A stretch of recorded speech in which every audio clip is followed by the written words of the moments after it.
POV, you are getting your car ceramic coated at Primo Shine. Maraming tao pala.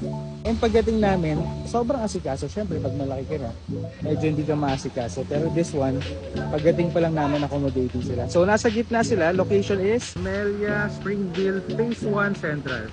Town and Country West.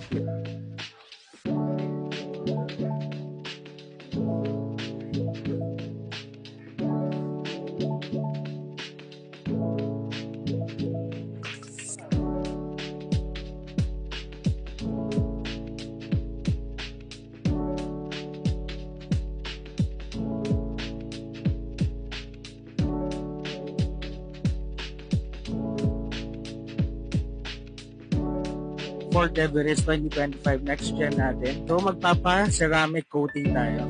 Methodology nila is magka-car wash muna sila. And then second is decontamination para tatanggalin nila yung mga acid reducing chemicals. And pangatlo naman is mag-buffing sila. Ayun guys, so bumalik na tayo sa launch nila. And in-explain na ni Sir Jay. So Sir Jay will be handling this thing para doon sa unit natin. And sinabi niya na may free na for PPF film. It's either dun sa doors, sa may door sa ilalim sa dumadaan yung paa, or dun sa may sa bukasan ng door. So yun, 4. And if yung sa paa, 2. So in-explain niya sa video. Chicken sandwich ba lang? A ham sandwich, cafe americano, and biscoff. Wow. So this is the first step. Nagka-car wash na sila right now. And then, sobrang tagal kasi, it's around 5 to 6 hours sa procedure.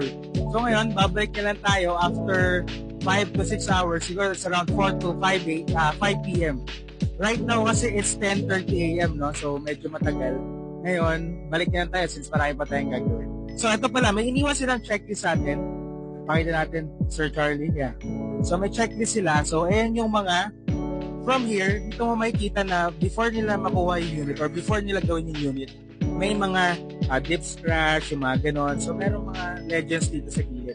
Ayan, mababasa nila. After neto is yung decontamination. Feeling ko dun sa mga water something yan. After mag-decontamination, magkakaroon sila ng buffing para sa mga scratches niyan. So, mag-buffing sila after neto.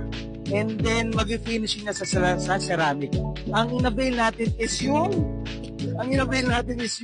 4 layers. It's around 16,500.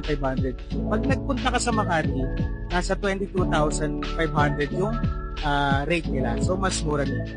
So, uwi muna kami. And, balik kami after 6 hours.